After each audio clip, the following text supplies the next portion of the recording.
খালি আপনার দলের কর্মী থাকবে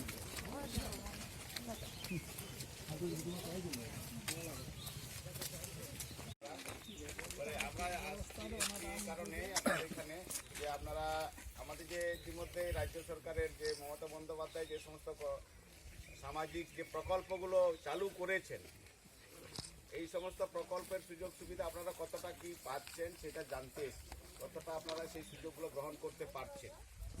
বিভিন্ন ধরনের আছে, যেমন চাষিদের জন্য কৃষক পেনশন রয়েছে, এবারে কৃষক বন্ধু প্রকল্প রয়েছে।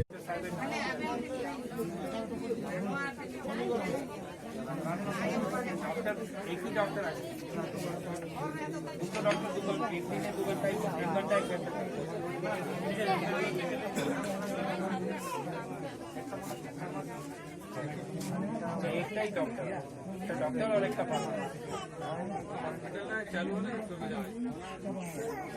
कार्यक्रम করলে পরে আমাদের যে একটা বার্ধক্য ভাতা মতো সেটা দিদি তো নাম দিয়েছে জয় জোহারে আমাদের আদিবাসীদের জন্য, ট্রাইবেলদের জন্য ᱚᱱᱟ ᱵᱚᱱ ᱧᱟᱢ ᱮᱫᱟ। ᱛᱟᱨᱯᱚᱨᱮ ᱡᱟᱦᱟᱸ ᱦᱟᱲᱟᱢ ᱵᱩᱲᱦᱤ ᱠᱚ ᱞᱟᱹᱜᱤᱫ ᱵᱷᱟᱛᱟ ᱡᱚᱭ ᱡᱚᱦᱟᱨ ᱢᱮᱱᱟᱜᱼᱟ,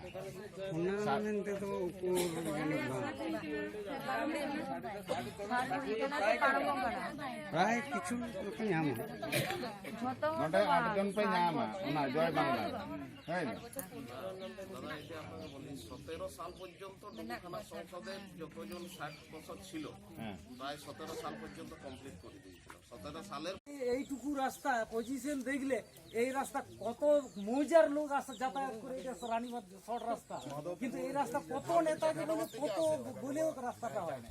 আমরা কেমন অবস্থা পজিশন এখনো তবু সেই ধস খাই আস্তে আস্তে ক্ষয় নিয়ে একটু চড়াই, এইটুকু জায়গা 40 ফুট ডিপ ছিল, সেই জায়গায় এত ভয়ে ভয়ে মাটি জায়গা পড়লে কেউ খুঁজে পাওয়ার কোনো সাধ্য নাই। সেই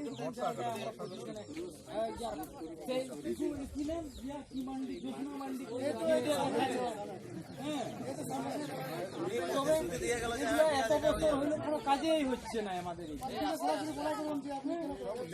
এর জন্য কোনো কিছু হয়তো যদি আপনার আরেলাই যদি সেরকম জোরখাল যদি থাকে, সেখানে যদি আমরা চেক করে দিয়ে জলটাকে অ্যারেস্ট করে যদি সেটাকে আমরা চাষের কাজে লাগাই, এরকম যদি কিছু আমাদের যদি আপনাদের এখানে যদি সেরকম প্রকল্প যদি কিছু প্রজেক্ট থাকে আপনারা বলতে পারেন। আপনাদের আরও ব্যক্তিগত কোনো সমস্যা যদি কারো থাকে, সেটাও আপনারা আমাদের কাছে বলতে পারেন। আমরা পুরো জেলা প্রশাসনটাই, ধরুন জেলার হেড কর্মকর্তা এসছেন, এখানে আমি জেলা সভাধিপতি এবং ডিএম সাহেব আছেন, তার সাথে সাথে এমএলএ ম্যাডামও রয়েছেন। তাহলে এই জায়গাতে আপনারা আমাদের এটা আমরা ফিল্ডে যাচ্ছি, অনেক কাজ হচ্ছে শুনছি, মানুষরা হচ্ছে, কিন্তু আপনাদের এখানে কতটা কি পেয়েছেন আপনারা সেটা আমরা বেশ কিছু গ্রাম আমরা শুরু করেছি, গ্রামে গ্রামে যাচ্ছি। তো সেক্ষেত্রে আপনারা বলুন, এবার আমরা আপনাদের কাছ থেকে আমরা জানতে চাইব। এখানে আপনারা একটা আমাদের কাছে হিসাব আছে, বিডিও সাহেব দিয়েছেন যে কতটা কি আপনারা এখানে কি কি বেনিফিট পাচ্ছেন, সেটা আমাদের কাছে একটা হিসাব রয়েছে।